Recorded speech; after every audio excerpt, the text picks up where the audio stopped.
But question after question after question helps you get to what you said earlier, the root cause of what's the real issue that needs to be solved here.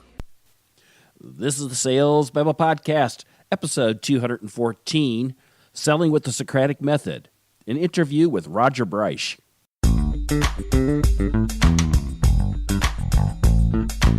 Welcome to Sales Babble, the podcast that shares selling secrets for non-sellers. And now your host, Pat Helmers.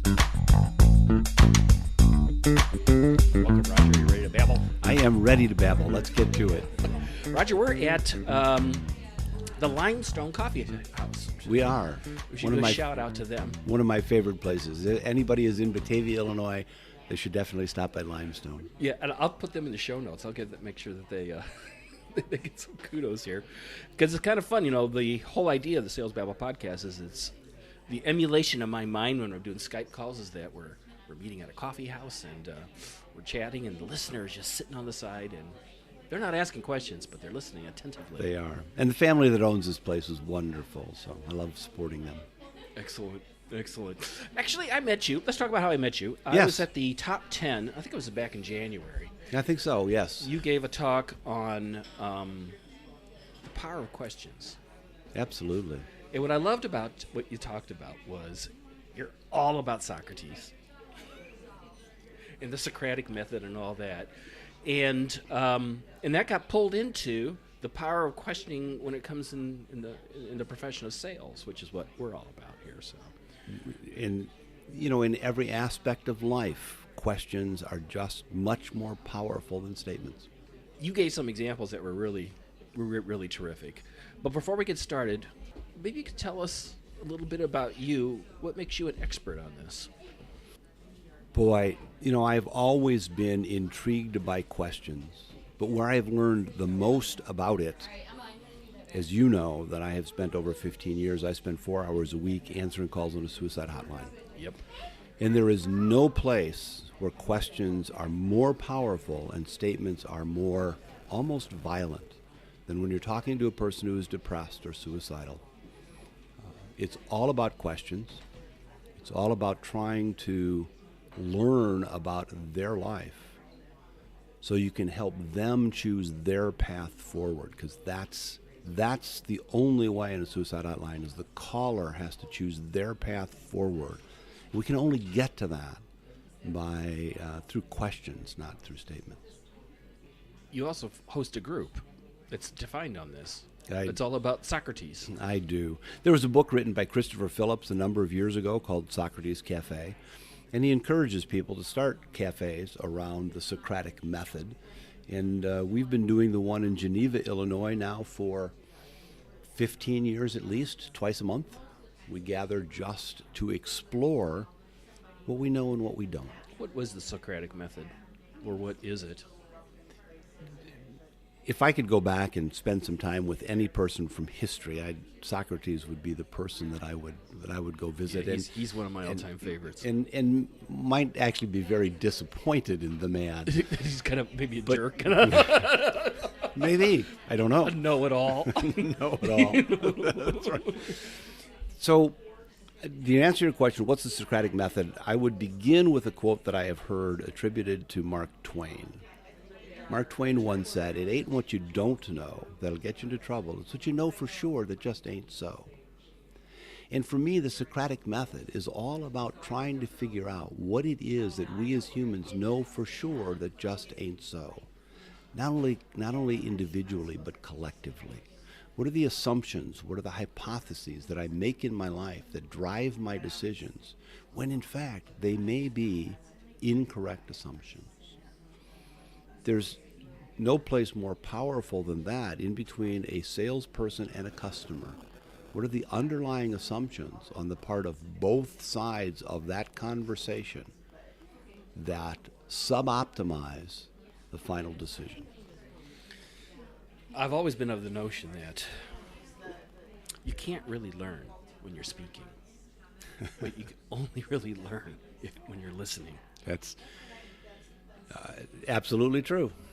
Absolutely true. If you're speaking, especially if you're speaking in declarative sentences, then you're just repeating what you already know. The only way to discover something new is to, as I say, end a sentence with that proverbial squiggle atop a period, a question mark. A lot of salespeople, they get a lot of product training. They Yes. know the ins and outs. They know the whole spec sheet memorized. They know everything there is. Right.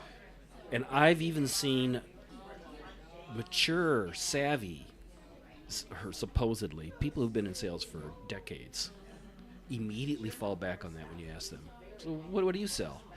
And they just start regurgitating the spec sheet because they're excited about it. Well, good for them, right? You should believe what you sell. I had a friend who said one of the biggest mistakes salespeople make is they ask questions only until they find a gap into which they can insert one of those product characteristics you're talking about. Oh, I can solve that problem. And now the conversation stops, and now I'm just about selling that attribute to And they you as jump the on customer. that like flies on sugar. Absolutely. Absolutely. And decisions get suboptimized as a result of that. What do you mean?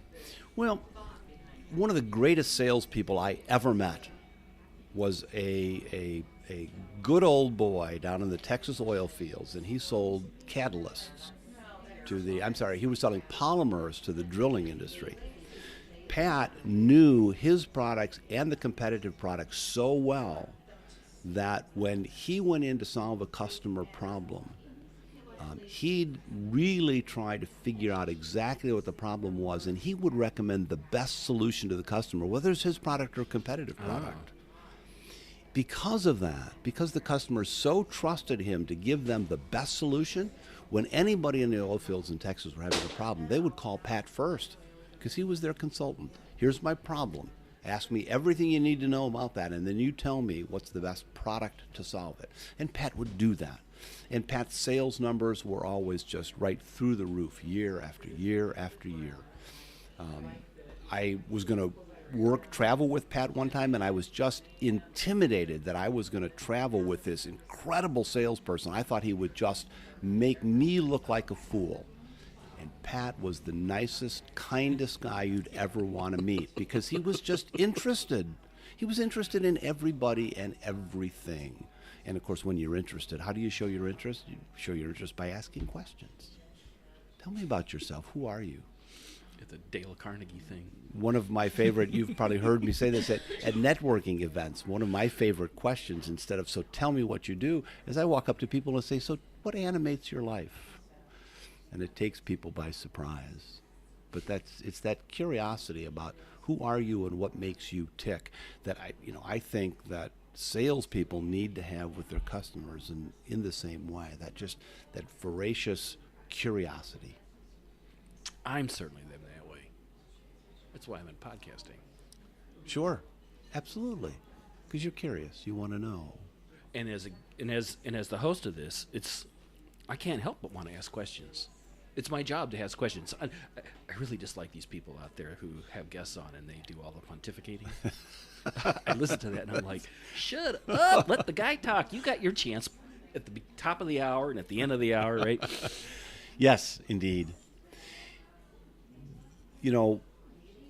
Years ago, when I was in sales, and I've been in, well, of course, all of us are in sales all the time, trying to sell our ideas. And when I'm on the suicide hotline, I'm in the sales business trying to. You are, and that's why you're making declarative statements to them like, you need to do this and you need to do that. Yeah, that's violent. That's not going to work, is it, with these people? No, not at all. Instead of, for example, saying to a caller, look at all the wonderful things in your life. That puts a barrier between us because now in any declarative statement, as the other party in the conversation, you would now have to take a stand. You either agree with me or disagree with me. And in either way, if you agree with me, we've got nothing to talk about. If you disagree with me, then we're stuck in between the two poles, what I said and what you disagree with. As opposed to, would you be willing to tell me, is there something wonderful in your life? Because the minute you say something to me, now we have something on which to expand the conversation. That's a great question. Because if I answer my dog, your natural inclination is going to go, oh, really? Tell me about your dog. Right. What about your dog? Right. And I don't want to make this about suicide prevention. No. We want to be about But the same thing sales, is true but with sales. It's absolutely true about sales. Years ago when I was in sales, I took a course, I think it was a 2-day course, in influencing skills, which of course is really, critical thing for salespeople. In the middle of those 2 days, I came to the realization that influence and fluency have the same root. The only way truly to influence other people is to be fluent in their life and their problems. And you only get to fluency through a myriad of questions. If you ask just a few questions until you can insert your product or your solution, you're not fluent in their life. So that's why I said earlier, if you do that, you only ask enough questions to insert your life or your product or your solution, you're sub-optimizing because you're not yet fluent in the other person's life. There may be a completely different solution that they need. There's like this secret language industries have. Without question. And you need to be fluent in that language. That's how you build credibility. And if you don't know all the secret lingo, all the secret acronyms, all the secret... But even beyond that, because that's just the first step. You said it earlier. I need to know everything about my product and what it can do, and that's that kind of fluency. But when I'm in front of a customer, I need to be fluent even in their life. And what are the unique problems that they face? Right. I remember a customer once saying to me that I think her mother was having surgery. And a couple of weeks later when I called her again, how's your mom? You have no idea. And I didn't do that to just, to try and butter her So how's up. your kids? John and Sally doing? Yeah. Oh, I see it's your birthday. Yeah. You got Facebook that does that. The CRM's got all this data in there. All the data in there. But people see through that so quickly. They know when you're reading from a screen as to what the customer is, what their life is about, versus sincerely asking them about their mom or their kids, or last time I was with you, you were facing this or facing that.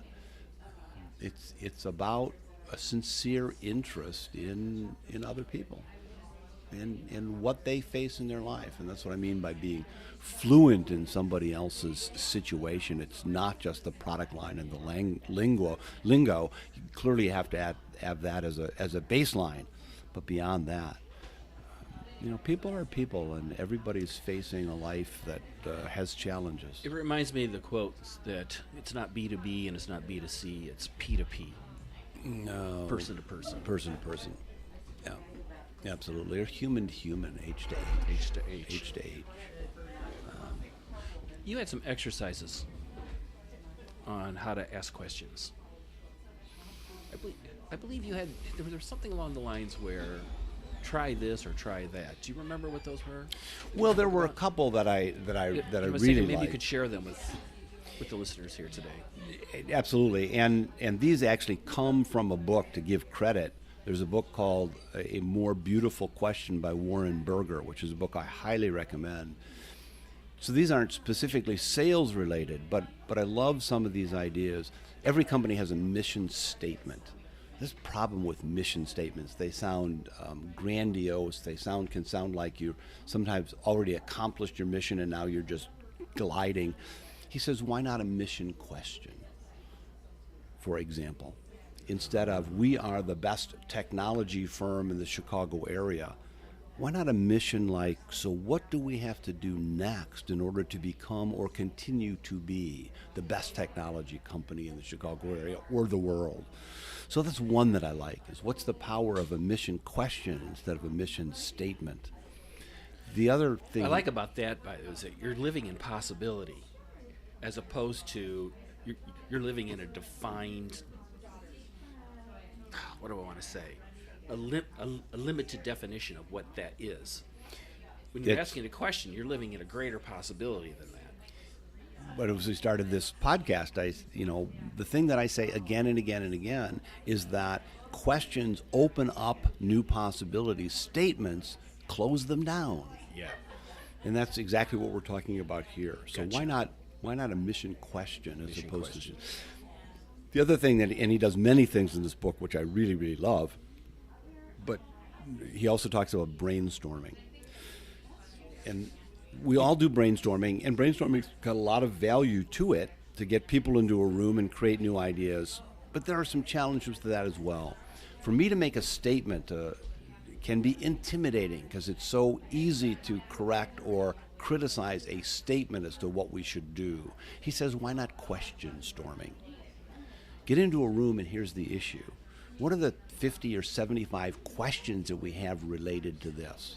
Because if I ask a sincere question about a topic, it's harder to jump all over me about that question. It's easier, it's less intimidating to ask a question as opposed to making a statement. I think we should do this or that, or other kinds of ideas that kind of come out of brainstorming.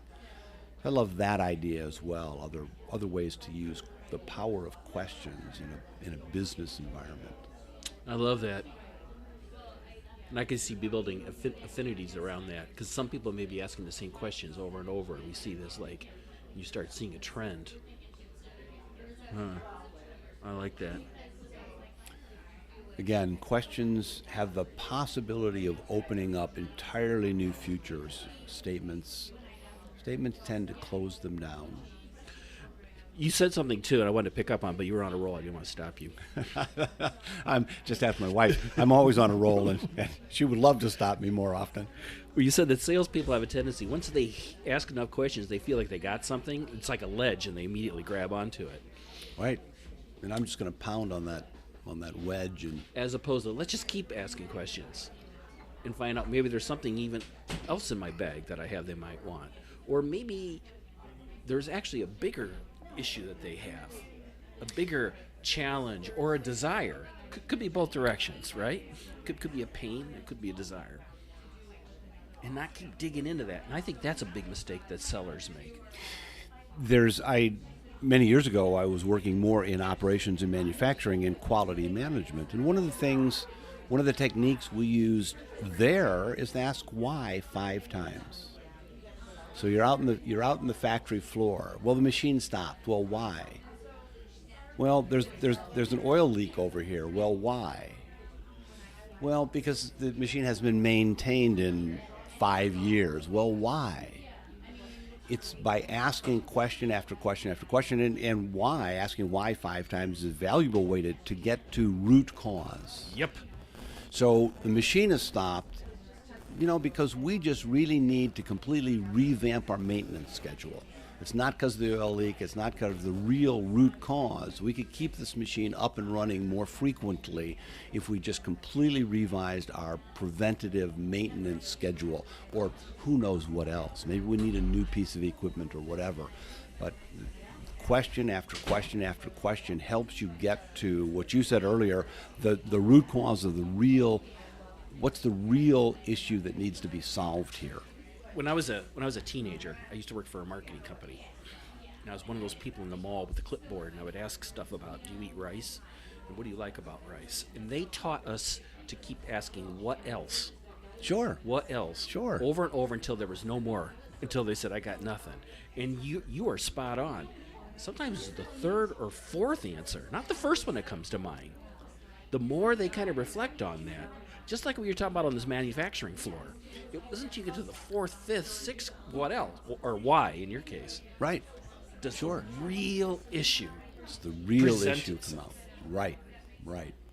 Back to the idea of question storming. Some of the research that's been done on question storming is, in a question storming sentence, you need to get well past 25 questions.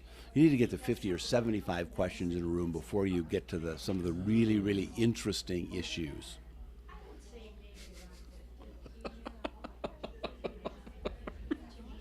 Love it. So, If you could give our listeners one piece of advice, to salespeople, that they could take action on, like this week, what would you recommend? be curious. You just have to be curious. Yeah. There was a time in my life when I used to publish a newsletter, and every newsletter was an interview, and I interviewed some really extraordinary people. several of them, when we were done with the interview, it's the kindest thing that anybody ever said to me is they said, "You helped me say things I didn't even think I knew." Not because I was trying to do that. I was just so curious about who they were and how they thought and what they were passionate about. Really curious. I mean, I'd read their books and those kinds of things, but then I'd want to know more. So, curiosity, and you can't... I heard it killed the cat. Yeah, well... I read that in the paper the other day. Maybe that's why I haven't been able to find our cat. Curiosity. Curiosity. You know, be sincerely curious. What's the line? Fake it until you make it, or some such thing like that. Or you can't. I believe in that. Yeah. Because I mean, it's not like it's a lie. It kind of goes back to the secret lingo that if it's not like you can learn the secret lingo of an industry easily. You can't read it. Right. And the way you got to do is you just got to like wade in, start asking questions and listening. That's true. That's true. But you can't fake a real sincere desire or real sincere curiosity. No, you can't. You have to genuinely. You have to genuinely want to know. See, I think it all goes to a genuine desire to help people, a genuine desire to be empathetic for other struggles. And that's what's great. When you have clients and customers that become clients like you see all the time, you know, they're going to become friends. Another one of my very favorite salespeople, in fact, he trained me up in Canada when I first got into the catalyst business and the refining industry. He trained me. His customers loved to see him just because he cared so much about them. It was also phenomenally funny, and he had a repertoire of jokes that would just never quit. But he was, at his heart, he was just the kindest, most sincere, most genuine person. He could walk into a customer's office and swear at them with this twinkle in his eye, and they would just smile. You know, he'd walk in and say, you know, you SOB, you didn't buy from me last time, or whatever, and the twinkle in his eye, and they would just, they'd smile back, and then they'd buy something from him. Because he was just, he has since passed away, and I miss him a great deal. We have it in us, though. Great sellers aren't necessarily born like him. That guy's born gregarious, probably, and just genuinely sweet. Yes. But there's a lot of people out there who aren't that way. Right. But we all have in us the ability to want to help others. We all have in us the ability to want to take care of others. Think of the people in your family. Sure. Think of the people that are close to you, your friends, and in your community. You know. As I told you, next week I'm going to Upper New York to speak to 8 high schools. And the topic that I use with teens is, do I matter? I think at some level, all of us want to know. Stephen Covey said it, you know, what do you want people to say about you at your wake? We all want to know that our lives made a difference. Yep. And really the only way to make a difference is to be curious about the world, to find out who you are authentically, you as a human being, what makes you authentically unique, and live that into the world. And if you can find out who you are, the story that I tell is I didn't take my first call on a suicide hotline until I was 51. If you'd have told me at 49 that I had the capacity to literally help walk people off the ledge, I'd have said you were crazy. All of us have inside of us those capacities that we have yet to unlock and live into the world. And the only way that happens is if we're deeply curious about the world and who we are in it. How can people find you online? Probably the easiest way, Roger Breisch is a pretty unique name, so if you can find me pretty easily on Twitter and Facebook and LinkedIn. But I have a website, it's rebreisch.com. That's probably the easiest place to find me. I don't spend a lot of time updating my website, but there's some interesting information there. I write a blog every once in a while that people can read if they're interested. It's more about life than it is about business. And a book? You have a book? I do have a book. Actually, it's a collection of essays, many of them from my blog, called Questions That Matter. That's the good news and bad news about a book of essays is it covers the waterfront. People say, what's it about? I say, well, it's about anything I wanted to write about. So it covers the waterfront, so it's hard to describe. But the fun thing about a book of essays is you can open it to anywhere you want and just read a short essay. They're all in like 600 or 700 word length, so they're easy to read. And you can open it anywhere you want. You don't have to go from front cover to back cover to understand what I'm saying. So, yes. I'll put the book and I'll put all your links in the show notes so that people can find it. Great, thanks. And I was lucky enough to give a TED Talk, as you know, TEDx IIT. Yeah. And that's on the homepage of my website. So if anybody goes to rebreisch.com, they can click on my TED Talk. It's 16 minutes and 40 seconds if somebody's got time. My alma mater. Oh, your alma mater. My alma mater. Illinois Institute Technology. They rebranded to Illinois Tech. Illinois Tech. Tech, they call themselves, which actually is my understanding. They used to call themselves that like 50, 60 years ago. Is that right? So. Yep. But they didn't like I don't know. Well, this has been a pleasure. I'm honored. Fun. I am honored that you asked me to participate in this with you. It's been great fun. Great fun. Well, folks, I know that sound quality was not what you're used to expecting here on Sales Babble. Like I said, I always like to think of this podcast as we're sitting in a coffee shop chatting about sales, and we literally did this week, didn't we? And you could certainly hear a lot of the noise in the background. So I hope it wasn't too distracting, because this is something that matters a lot to me. I have a philosophical bent, as you guys know, guys and gals know. I love Socrates. He was a philosopher from ancient Greece. He was born in 470 and died in He was killed in 399. So this was a long, long time ago. He never wrote anything. Guys like Plato and Xenophon wrote about him. But the thing that he's most famous for is he invented the Socratic Method, which is a way of you asking and answering questions in order to better understand some topic. If there's one mindset that I hope to drive into you, is to really, really embrace that. Be curious, be genuine, and be loved. That's what we said, right? To connect with Roger and to find links to his book, The Questions That Matter, you can find those in the show notes at www.salesbabble.com/214. That's 214. If you enjoyed this podcast, right there on the tool that you're using to listen to this podcast, go into that podcast app and give us a 5-star rating. That would make all the difference in growing the audience. If you got a question, you got a comment, don't hesitate to reach out and ask us a question. Go to the website and click on the link Babble Me, or go into LinkedIn and you can find me on there and connect with me. I'd love to hear about you. Again, thank you very much for visiting us here on Sales Babble. It has been awesome having a cup of coffee with you. Until next week, take care and have a highly successful and profitable selling day.